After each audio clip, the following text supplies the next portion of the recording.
Welcome to Season 4 of the Knack for Business podcast. Question to the audience. Are you feeling buried under digital clutter while trying to grow your business? That's exactly what our guest will be talking about. How to use AI with purpose, not pressure.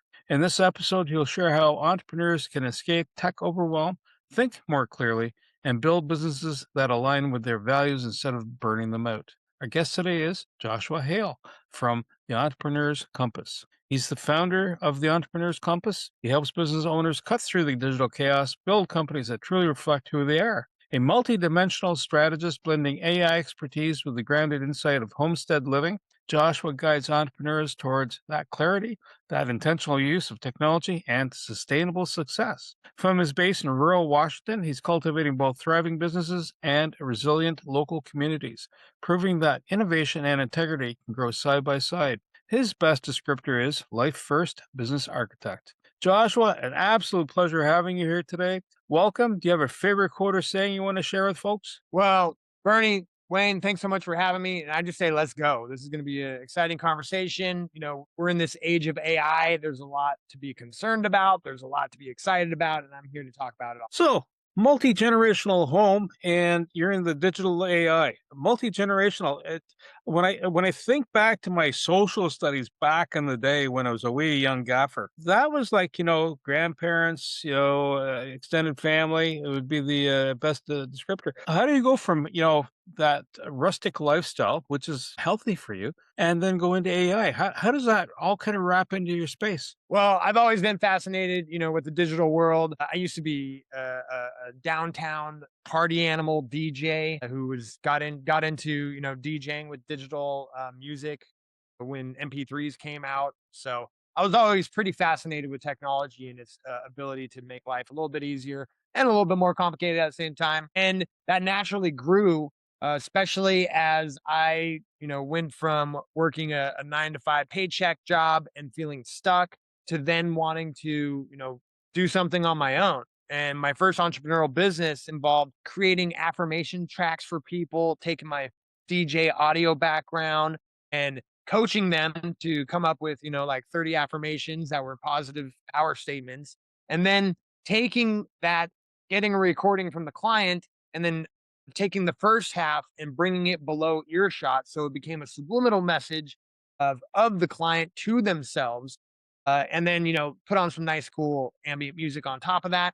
That was really fun. It helped me out a ton as I was recovering from addiction. And then I showed it to a friend and she's like, you should make a business doing this. And I was like, whoa, okay, I don't know. Ask about that. And so she showed me how to like make a website and then get into social media and start, telling people about it. This was 2012. And I spent a year on social media doing everything wrong, using all caps, yelling at people, telling them how great my product was. And after a year, realized everything that I've learned from doing it wrong is really valuable, especially 2012. This is when businesses were just like figuring out like, oh, I have to be on social media. And so I then started coaching other people, helping them with posts, helping them with Facebook ads, and then building up my skill set over the next 10 years to where I found myself running a marketing agency. Now, you asked about like this balance between tech and, homesteading and nature. I think is crucial because you can easily, be on the screen, which is like the average is like hours right now for everybody. To be honest, I'm able to, check off at the end of my day, walk outside, which I'm in my pole barn right now. I work downstairs. My wife, she runs a fashion business upstairs, and we go out and then like work in the garden. So I have no commute. My daughter has been raised here this whole time. And ever since she could, reach the doorknob, she can just open the door, walk across the driveway to grandma's house.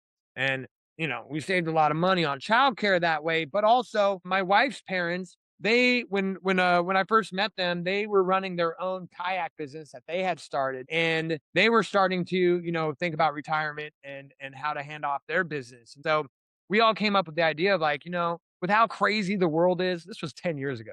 10 years ago crazy. We're like, we saw the writing on the wall, right?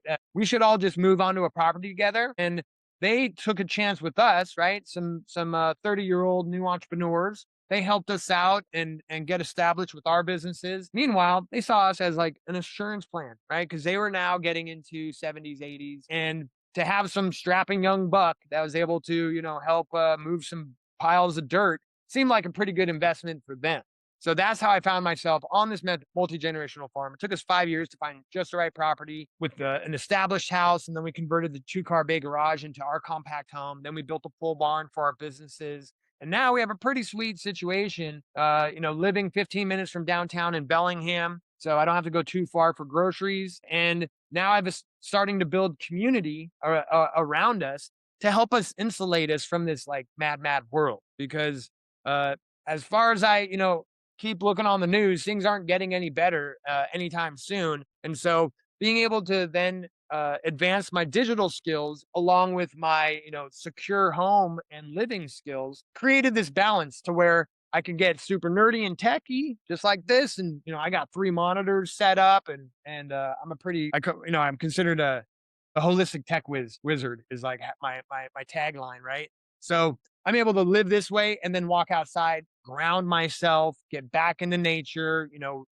stay in balance with what's really valuable and what's real with the world. And having a 7-year-old daughter and being concerned about the future she's growing into, right, really keeps me focused on why I do what I do. I want to help other small businesses thrive and succeed so that there is still small businesses in the future. And we're all not just getting everything from, Walmart, because that's not very much, choice and selection. And I want my child to grow up with freedom. So if I was picking the title today, I would have gone from server farm to dairy farm. Same journey, right? Joshua, it sounds like you're one of the very rare categories of someone who got here without burning it down first. How did you get nudged without being shoved? Well, I guess you don't see all the scars I've accumulated, and I, use my scars as my map. I've burnt, several businesses down to the ground. And the point of entrepreneurship is just not giving up. You just got to figure out how to create a feedback mechanism of learning from your failures. And the faster and more comfortable you get at being, vulnerable in doing that process, the quicker you're going to learn and the more resilient your business is going to be. So I'll be straight up. I dropped out of high school when I was a sophomore in 10th grade. I was carried that shame on my back for my 20s and then realized in my 30s that I had unlimited potential, and I actually did myself a service by not falling into the trap of going into debt, going into college for careers that really weren't going to be lasting that long. And now I've walked this road of entrepreneurship and helping other people with their startups that I think we're in an amazing time right now to be able to come up with an idea, get it to the marketplace in the shortest distance ever, because we got technology, we got AI, we got things like Zoom, being able to connect people together. And I really love helping people figure out what they're good at, what they love to do, and what the market will pay them for. And combining those things to figure out how to be of service with the world. Because I figured out that's this kind of secret to joy. If you can get up and be excited about what you're doing every day, because you're helping somebody out, you're providing value, and you get to be taken care of in that process. That's a feedback mechanism that, I don't have any bad work days. I have challenging days. I have like crap moments, but again, those are all feedback mechanisms for me to even get better. And so being able to, stand in integrity with my clients, stand in integrity and be able to own my mistakes, all those things have just made me really resilient. And I think my clients like me better for it. Sounds very familiar to the Japanese ikigai concept. Yes, I have studied that. And like, what's wild about this, I tried the ikigai, with pen and paper probably about 5-6 years ago. And again, it expanded my mind like, wow, okay, there's a method to this process. Now I've created an AI model to do that process for you. And so you can just, hit record, talk about what skills you got, what you love to do, what gets you into flow state where time just, disappears and you're just loving the moment. And then it will come up with like 20 different market opportunities that are perfect fit for you. I couldn't do that with my imagination 5 years ago, but now that AI, with all of its capabilities and knowing the world's knowledge, it does a really good job at this. And I've actually created an app. If it could fit in the show notes, we can get it in there for people to try, because this is incredibly empowering. like I said, we're in a time where idea to marketplace is the shortest distance ever. If you're in a job and you don't like it, there's probably an opportunity to be able to think of a market that needs a solution. And if you love doing that kind of stuff, you know, it's really easy to set up a life first business, like we talked about in the introduction, to where you don't, because this is one of the dangers of creating a business. You could very easily be chained to the business that you create. My father-in-law, he gave me some wisdom when I started my business once we started living together, and he said, "Son, it's like business is like a rock that you're like pushing up a hill, and it's a lot of effort. And then you finally get up to the top of the hill, and then it rolls down the other side, and you have to chase after it. And that's a business." And so it gave me a lot of like perspective of like, okay, this is going to be something that's going to take a lot of, dedication, time, and responsibility. And then if you don't carve out with boundaries, self-care for yourself, the time flexibility, can this business run without you? If you're not designing it that way, you will be a slave because it will fill every crack of your life and you will be on the hook. And it's a pretty miserable place to be. Especially, takes a lot of time to get all those things in place and then realize that you're trapped by it. So I really like to, share with my clients this full vision of what building a business can look like, figuring out that ikigai method to like what is really good for you and what you're going to be excited about to do. And then having that long-term strategy so that you're not trapped by it. And then there's a whole financial, education part of it that they don't teach you in school. Well, I didn't really know because I didn't, finish high school.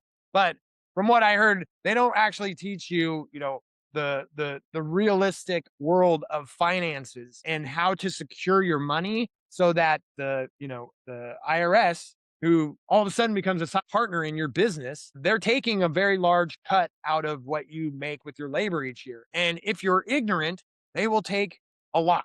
But if you become wise to the actual rules and you learn what is within legal capabilities of educating yourself and learning how the wealthy do it, you can actually set yourself up so your life, your business can support your lifestyle.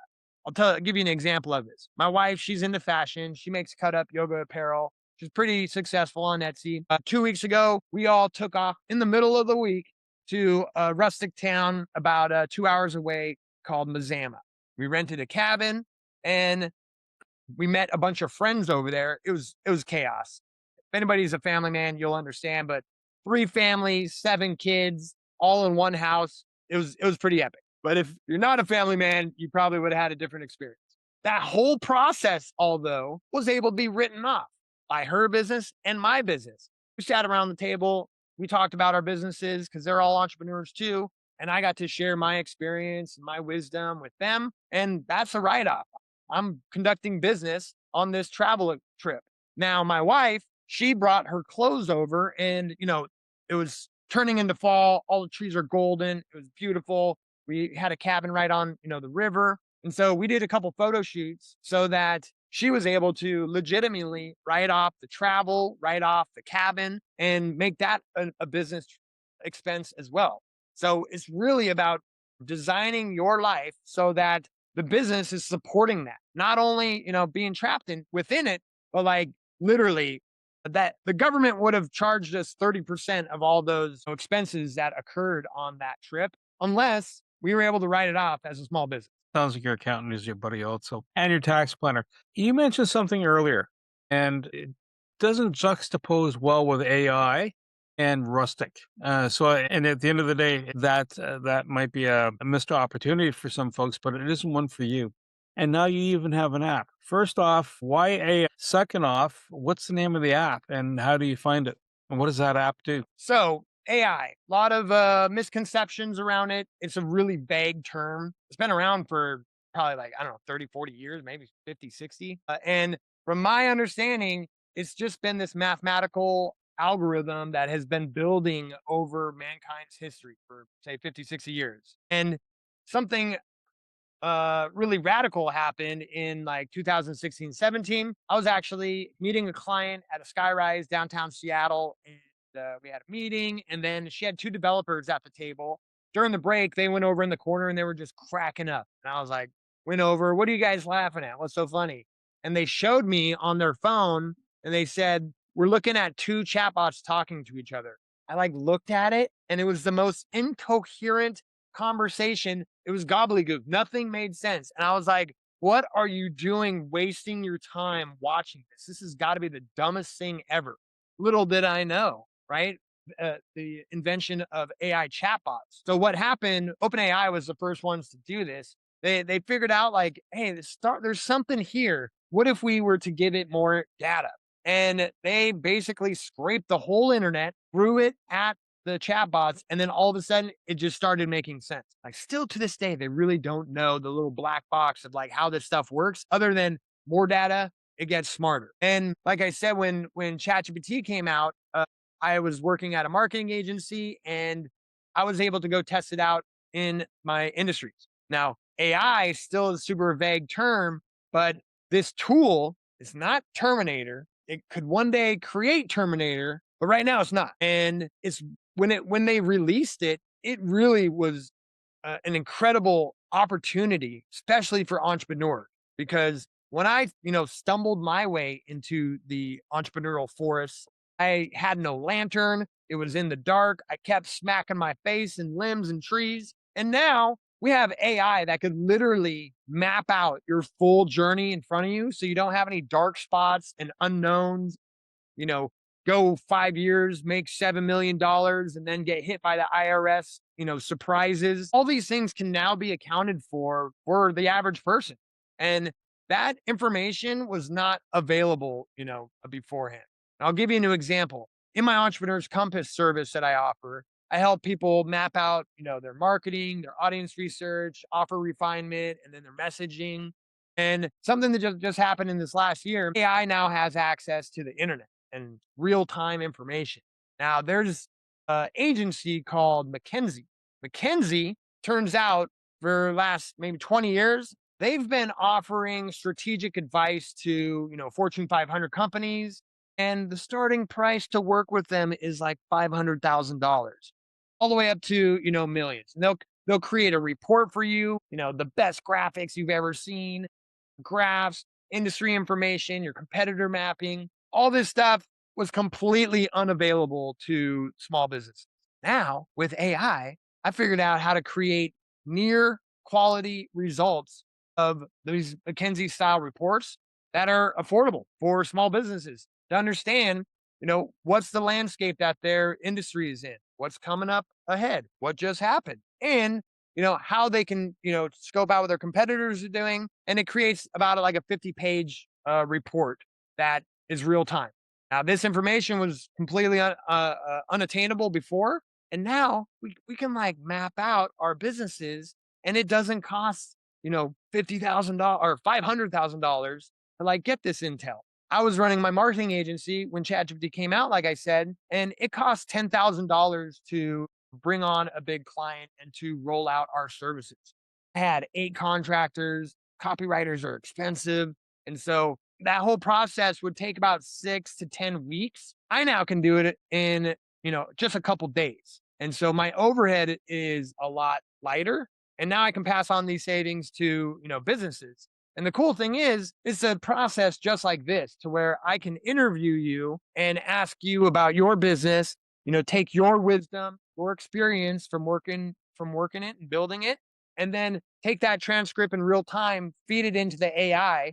And I created marketing frameworks from the agency, best practices, as well as like all the marketing gurus that I grew up on, and turn them into prompts. So I can take your innate wisdom, your experience, put it into a prompt, which is a set of instructions, and it produces gold. What took 10 weeks, now just a couple of days, and then couple that with this McKinsey-style report, and you really have this powerful tool. Now, that's not all, because if I handed you a 100-page document, most people are not going to read it. Let's be real. Most, maybe the business owner, this might be super interesting for them. They might make it through half of it, but let's be real. So what's cool about this and what we're in a completely new age, you just upload it into ChatGPT. You can then ask it questions. You can then talk to it. You can strategize with it. And because it has that, what I call living document, it now has the foundation of everything about your business, everything about your audience, everything about the industry going around it.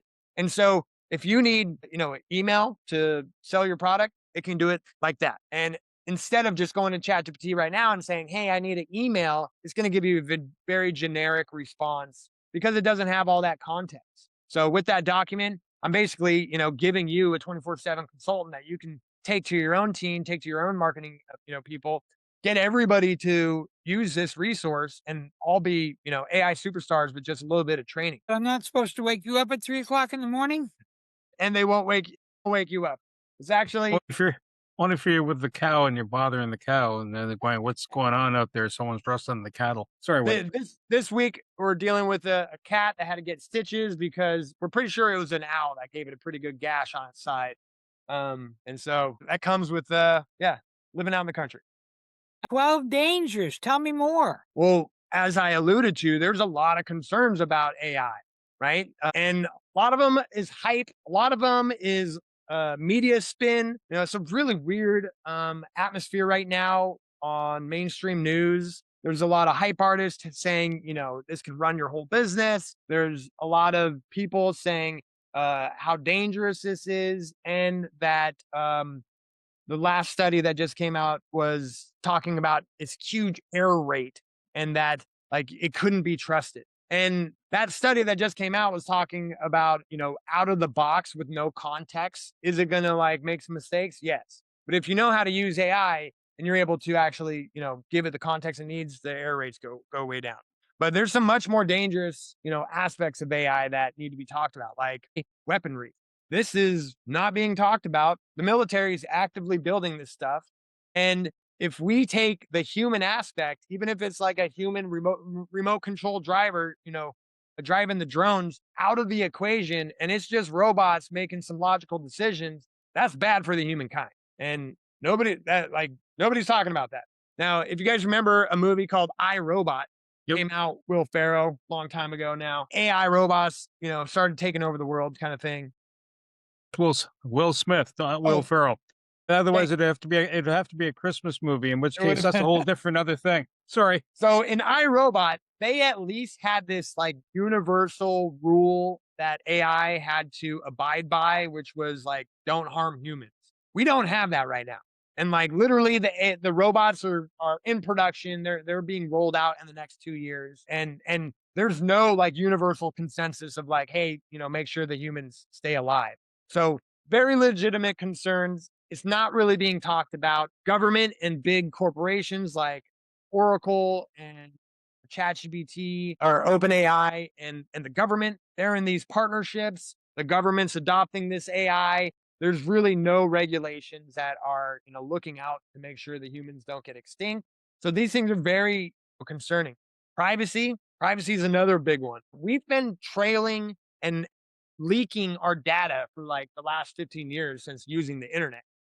That was like, okay, because we were then, getting retargeted with ads, right? You'd like go and visit a shop, and then next thing you know, it's on Facebook looking back at you. You might, and that was like a little bit weird. The Cambridge Analytica scandal from 10 years ago, that, was a little bit weird. But now AI is bringing the powerful processing capabilities to use that data that we've been trailing behind us for 10 years, that have been being stored and collected, that can now be used against us. And I think it's a huge deal about, increased monitoring and surveillance, and, ends up being like pre-crime stuff, to where you could literally, like, this is happening in Canada. You can literally be convicted for something you didn't do, but maybe we're thinking about it.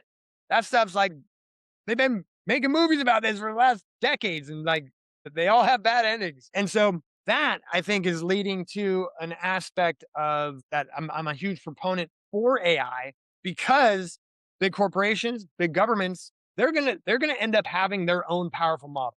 Now, Europe is already trying to limit the access and capabilities of the average person, the individuals in their country, from being able to access these models, being able to use these tools. And I think that's the wrong way to go about it. Everybody's concerned about deep fakes and, images and videos mimicking people and the dangers of that. That's already happening. That has been happening for a long time already, and it's going to get worse. I have several clients that have already, being dealt with scam instances that we can talk about. But where this is going, where I think this is all going, countries are going to have their own powerful AI. Big corporations are going to have their own powerful AI, and individuals have to have their own powerful AI. And so I'm a huge proponent of open source technology that is basically like exposing the whole model. And so anybody can work on it, anybody can grab it, create their own AI locally, which means like in my office. And this is what I'm going to be building this winter, to where there's NVIDIA just came out with a supercomputer that can now run these models in your office. Just came out a couple weeks ago. And the data stays local, which means like on your hard drive in your office, and it's no longer going out to a server, into OpenAI server, Google server, Amazon servers. Your data, especially for a business, right, stays in your room under your protection. And we now can create these custom AI models that have our best interests in mind. Because right now, like, there's a lot of cool features and tools inside of OpenAI, but all this information is being used and it's going to be able to like be sold. And especially with that sketchy relationship with Palantir and Oracle, like that stuff is very dangerous because they're going to create a whole profile of all of us, of our health, of where we go, who we talk to, who we know. All these things are going to be able to be used against us. And I really think that having your own AI model that is going to be looking out for these subtle manipulation capabilities that these bigger models are going to have is the only way that we're going to be able to protect ourselves. So let everybody have their own individual AI on their phone, at their home, because these subtle manipulations are going to be so hard to recognize because it can nudge you just a little bit each day. And it's, Google already does this, Facebook already does this, to shape your opinions, shape your behavior, so that in 3 months, you're a completely different person with different values and different, goals, that is voting differently because you didn't know you were being nudged by what you were being seen, what you're being fed, what you're being, what conversations you were having inside of these models. And I think only a local, personalized, Jarvis to be looking out for these things that has our back is our only chance to be able to maintain some sort of freedom in the future, because I want to have choice. I want to have choice for what I do. I don't want to live in China because they have social credit there. And I don't want to live by those rules. I want my daughter to grow up in a world where she has choice. She can start her own business, which she's already doing. She's 7. She's hustling, flowers at a kids market just a couple of weeks ago. She made $50. Can you believe that as a 7-year-old? Wow. So I want these things for my child. And, we can talk about tech and children. She's not touching these AI models because that's dangerous. We are creating like homeschool curriculum with these models and then printing it out and then putting it in front of her. So as parents, we're taking advantage of what we can do with these things. But she has like probably the least amount of screen time out of any kid in the whole country, I think, because we live out in the country. My wife is a good balancer for me because she doesn't like tech. She's super suspicious of AI. And so we, our parenting styles meet somewhere in the middle, and she helps me stay grounded. She helps our kid grow up, to kind of screen free in this day and age, which is really rare. And that's allowing her to develop her brain. And then one day I'm going to be teaching her all this, AI skills. Joshua, interestingly enough, time management back in the 40s was all about getting more bolts on more widgets to get more cars out the door. It was very, very focused at that. And if a person was well or thrived, it was elegant, but not usually happened. And then you relied on booze, drugs, and boredom to get you to the next day. Yeah. Now, then we went to the hippie craze, where it was all about tie-dye and, so tell me about how you find this balance. When do you know you're out of balance? What are the signs that you're getting out of balance? And how do you bring yourself back in balance? And I think I got to yell bingo now or something. This is a great question because I love my job, and having my work close to home, which is probably about, a 50-yard walk from my house to go out to the barn. I really love to do what I do. And so First off, I had to get my office out of my house because that's way too tempting. I was being ensnared by like, oh, I can just get this one more email out kind of mentality, right? And so I had to pop in there. 20 minutes go by. My wife's yelling for me, spaghetti's burning, that sort. So some separations needed. Now, as you described, right, the workman's life, that 9 to 5 job where they worked hard. I was just in a conversation talking about this. He was talking about his dad, factory worker, worked his butt off. And back then, single income households was like possible. And so he said he spent his childhood, hanging out with his mom. And then dad would come home, exhausted, right? Because he just worked his butt off.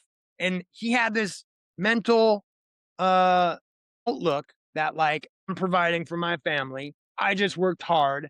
I should be able to come home and just kick back and relax. So typically, right, he would come home, jump in his recliner, turn on the TV, pop a beer, and then next thing you know, he's probably like passed out, 3 hours later in that same chair. And now for a lot of people, that was probably, their early childhood. Their dads were just checked out because they did not have self-care. They did not have boundaries of being able to protect themselves and like knowing when and how much they could actually handle. They were just, being offered overtime and they'd take it because, right, that was the right thing to do. And knowing these things and knowing how you can design your life so that, the entrepreneurship is, it's a marathon, right? It's not a sprint. And if you try and sprint, you're going to burn yourself out. You're going to like hit the ground and you're going to cause more damage than if you can just create a healthy schedule.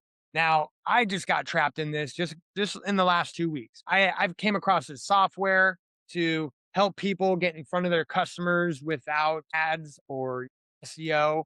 And I was really excited to like share it with my wife and test it out on our businesses. Came with a pretty big price tag. And so we were having this back and forth of like, is this, a worthy investment? It got kind of heated. But then she finally came in. She's like, fine, just get it. Let's see what you can do. And I was like, okay, all right, I'm going to do this.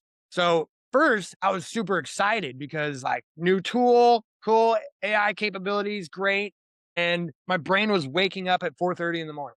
Boom, had all these ideas, came out with that creative energy, started like building.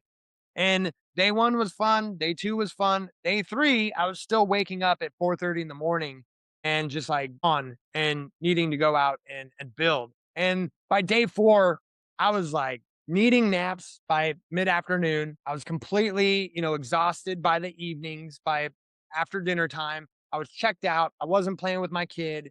I was like, just stuck in this creative mode.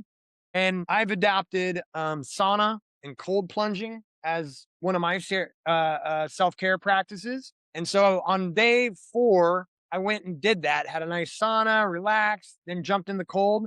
Jumping in the cold, if you've never done it, it just like short circuits your brain because it's the most uncomfortable thing you'll do. It does more than short circuit the brain, my man.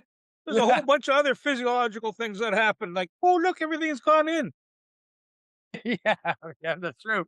But for me, I felt like I was stuck in 5th gear, right? And it was able to pop me out of 5th gear. And my brain was just like, whoa, I was just like blasted by this cold experience. And then I felt these underlying feelings inside of me. Now, if I was drinking and if I was just kicked back watching TV, I probably never would have noticed this. But I realized that I had some innate fear of failure because my wife kind of took a gamble. She gave me some money to do this. And so I had this overwhelming drive that like, I got to do this. I got to succeed with this. And that was masked by the excitement and by, kind of a new shiny thing syndrome. But then I felt that I was like, oh, that's why my brain's just like survival mode, waking me up at 4:30 in the morning. Meanwhile, my whole life is becoming out of balance. I'm checking out and being too exhausted to be with my family. So I was able to recognize that, explore that. There's lots of new modalities out there to help you, figure out your emotions and where they're tied to, I don't know, the wounds of my past and the traumatic experiences of my childhood that might have got stuck because I didn't have the tools back then to fix them. These things tend to like come back and, in repeating patterns until you're able to address them if anybody else hasn't figured that out yet. So I was able to address that and then put in more of my practices. I like to meditate for 10 minutes. I figured out after work, I'd walk into the house after my to-do list and 3, computer monitors. And my kid's like, Dad, ride you like a horse. And I'm like, I can't even like think like that. I'm still like processing all my check boxes. And so there was a lot of friction when I came into the house and she just wanted to play and jump all over me. So I figured out if I just go and meditate for 10 minutes, my brain waves chill out, space opens up. I get those like ideas or like the checklist is out of my head. Then I go in the house, boom, play mode. Let's do it. I can play till dinner time and like get lost in that, which is, what she wants at this age. So being able to like have those self-care practices, keeping the time for those to be in your schedule and the habits of those things, those are my early warning signs, like making your bed. Once I stop making my bed and, my house, like what else is going wrong, right? Things are out of balance if I just can't take 30 seconds to make my bed in the morning. So that's how it's important, right? To be able to design this life to create boundaries about your time, your own self-care, because you can't put the oxygen mask on your family or your friends or your customers, clients, if you're not, breathing yourself. So having all these things is really important when you're designing what kind of service you want to put out. So I come from a dairy farm originally, and I knew a lot of farmers. And fundamentally, it was either go milk and then have breakfast, and then do whatever you do until supper at 7, and then go to bed. And it was very, very much full time. If you were awake, you were farming. If you weren't actually putting food in your mouth. And then AI, I've talked to some tech guys, the 60 and 80-hour week guys that live by their keyboard and possibly a foosball game. Both those seem to be oxymoronic at some level. True for me. Yeah, so AI is getting smarter. And, if you ignore the hype and actually see what it can do nowadays, we're basically like 3 years into, these capable AI models. And right now, they can easily create automations to help with the digital space, but they're quickly, entering into the real world. And things that were repeatable and always needed somebody to come down, hit the button, or crank the widget are now being able to be replaced with AI. Now, some people are going to lose their jobs, no doubt. With any new technology, that's going to be disruptive. But where we're really heading is if you are an expert, if you have a great position in your department or in your company, and you start learning these AI tools, you're going to become indispensable because AI is going to forever need a human manager overseeing these things. Sam Altman, who's the head of OpenAI and ChatGPT, he just reaffirmed this. He's like, we never want the human oversight to be out of the loop in these AI models because that's how Terminator happens, right? Like once you start letting it learn from itself and grow and develop, then the value of human, on the planet gets a backseat. So AI is now able to be added as automation into our lives. And if you have the boundaries so that you don't get enamored by it, you have the, technical know-how to be able to know how to use it,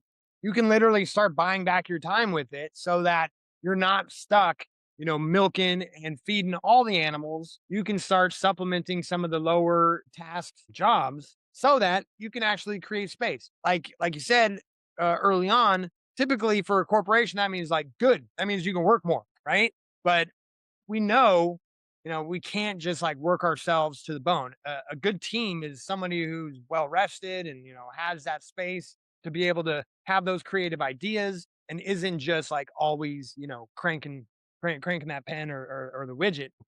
Being able to design these lives where ideally, and we shouldn't even be working 40 hours a week, right? That was back in the industrial time that idea even came to be. We should be able to offset with technology so that we can still make a living, which I'm show me how that works nowadays. Anybody, like, especially, getting back to a single income household. But ideally, this technology is able to come in and like make that opportunity available. So let's imagine for a moment that while this goes out live, you find out the perfect client resonates with you and he says, I need help, or she. What's their pain points and what do you do for them? So a couple people come to mind. One, they've built a business, but now it runs them and they're not running it, right? So being able to come in, help them adapt personal AI skill so that they can help themselves, emails, all the little things that happen each day. Pretty soon, AI, I think, is going to be like the Star Trek pin. Remember, they just like hit the pin and then they can talk to it and it will do stuff. We've been trapped by our phones for the last 10 plus years, right? Everything that we do online is now through this little tiny screen and it's super ineffective. Let alone, we've been completely overwhelmed with data and with choices and with advertising. And the human brain is not designed to be able to like process all this information coming at us all day long. So I really, foresee AI maybe in the next couple of years getting to the point where it's the manager of and the gatekeeper, so that when we wake up in the morning, we don't go to our phone the first thing. We can, wake up, have coffee, have a nice little quiet morning, and then like when ready, like, okay, tell me, what's most important today. And it will then talk to you and it will tell you what emails you got overnight and like what meetings are coming up and give you a nice little prep. Never touching your phone, never getting hijacked by notifications, never, automatically opening up Instagram or Facebook and start scrolling forever, being able to create a tech-less life so that we can preserve, the parts of being humans and like, having families that are precious that for the last 10 years have really gone out the window just because of how technology is set up. So I do have really good outlooks of where things are going, so long as that open source option stays, an option, because it should really, create a lot of space of where we've been, because we're not in a very effective society right now. And I think all of us can admit, right, how much screen time and notifications. Joshua, if someone wants to reach you, how do they find you? How do they find your book? How do they find your app? Give us names and directions. Taking names and numbers. Thanks. Easiest place, go to my website, joshuahale.io. I help people with, tech overwhelm. I help people start businesses like we described earlier. And that's a really good place to just hop on a call, free 30 minutes with me. And we can just explore where you're at and what's the path ahead of you to reaching your goals. Because we need to make time to be able to explore those things. Otherwise, we're just going to stay in, Netflixville. You can get access to free resources.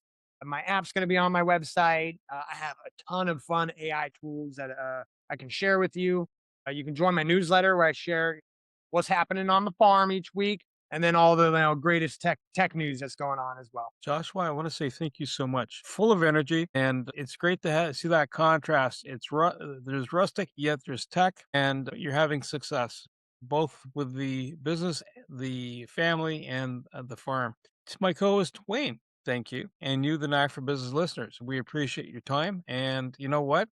If what Joshua is talking about resonates with you, in other words, the tech stack is making you go, oh my gosh, or oh my god, whatever it is, and you need to help a little bit of guidance, there you go. You need to get a little bit of nirvana back in your life.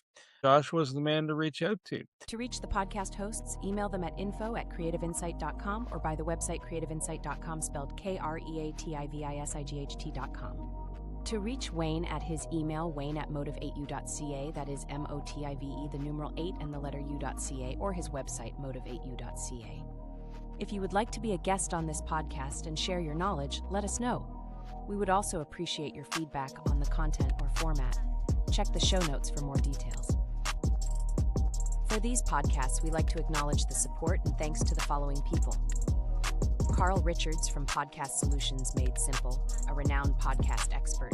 Fred Crouch, who is the Property Wizard podcaster, where Bernie is a co-host. Jovan Strika from At Hive, a co-working space that is more than just a space. Then Melanie Weber, Bernie's invaluable business partner, and Wayne Pratt from Motive8U Inc., who serves as both a coach and co-host of these podcasts. Disclaimer. Please note that the Knack for Business podcast episodes are meant solely for educational and general informational purposes. The information and opinions contained within are not intended to be professional advice on any subject matter. The thoughts, views, and opinions expressed by the participants are their own personal beliefs and do not represent the views of the podcast hosts or any affiliated organizations. It is important to note that this podcast is not a replacement for consulting with certified experts in your area who possess knowledge of your unique situation. The hosts of the podcast, along with any participants or affiliated groups, do not take responsibility for any actions taken or not taken based on the information presented in this episode. It is highly recommended that individuals seek guidance from their own personal advisors in fields such as accounting, law, or other pertinent areas prior to undertaking any actions or making decisions that may impact their financial, legal, or other aspects of life.